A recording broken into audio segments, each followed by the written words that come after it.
ada okey. Warga apa tu? Eju kak. Eju. Kena helak. Nak warga apa tu? Nak buat edu dengan nak buat remake. Oh, boleh ha. Eju remake boleh. Eju nak bunyi derah ko. Oh, hok soh tu lah, hok bunyi backing-backing, hok bunyi. Boleh gitu. baik. Mata. Nah. Cuma tengok mata, hidung, mulut tak lalak. Takut kenal tu tak lalak mulut tu. Apa Apa ni? ni? Siung bang dia jolah ke tak? Kena ko? Jolah dia ni. Jumpa mana? Dia kena buli tu. Hok sedap tu. Hok sama mari lambat.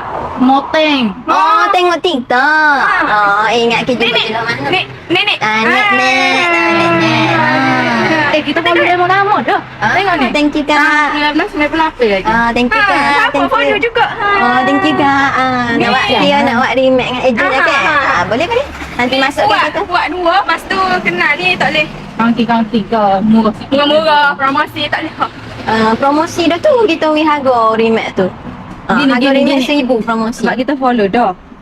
1,000 kan?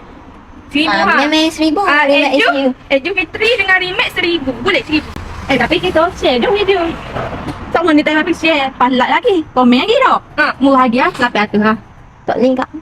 Boleh dah cari komen sampai terbaik di Pinai. 500 kan? Sampai lama. 500 nak lagi. Mau ambil yang ni